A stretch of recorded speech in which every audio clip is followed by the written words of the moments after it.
Noong nakaraang araw nga mga kaborbot ay pinalipad natin tong wind chaser kite. At ngayon naman mga kaborbot ay ituturo ko o ipapakita ko sa inyo kung paano nga ba to ina-assemble. At makikita nyo mga kaborbot kung gaano bang kasimpleng buuin to.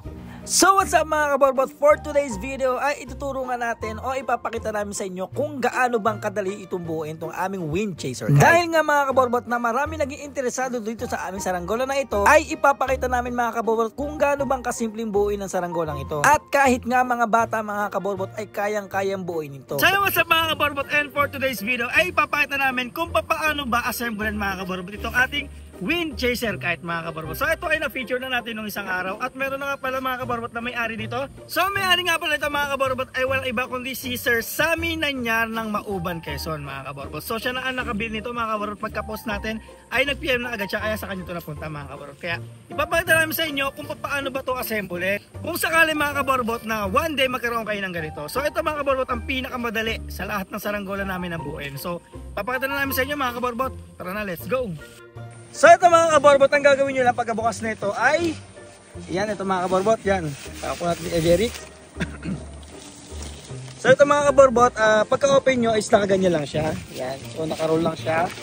At ito na mga kaborbot, so meron ditong meron dito mga kaborbot na tatlong carbon fiber. So ito ay sa ating pakpak. Yan, so ang gagawin natin mga kaborbot ay pagdudugtong-dugtongin muna natin to.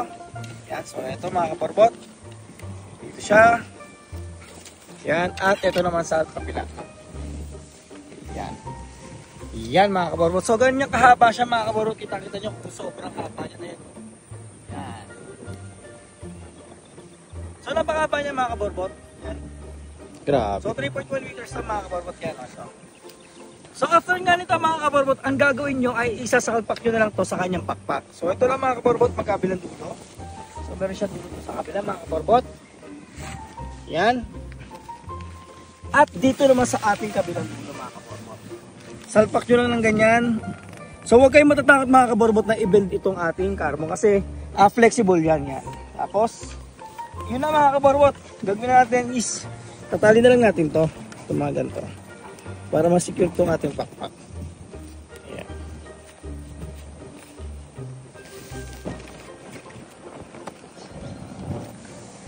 Yun. So ito na mga kaborbot ang ating saranggola na wind chaser. Yun.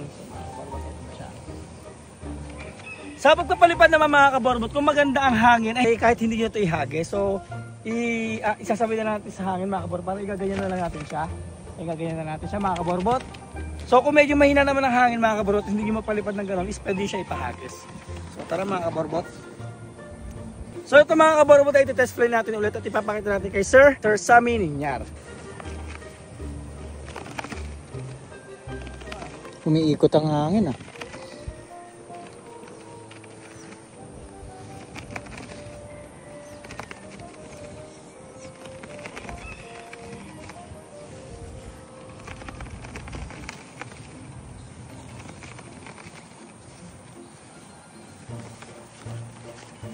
Ayan siya mga kaborbot.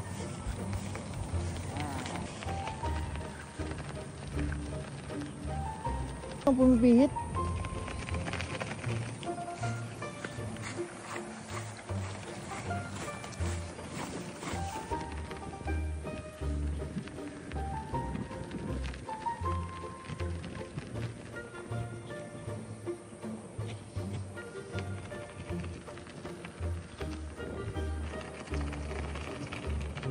Yan siya mga kaborbot.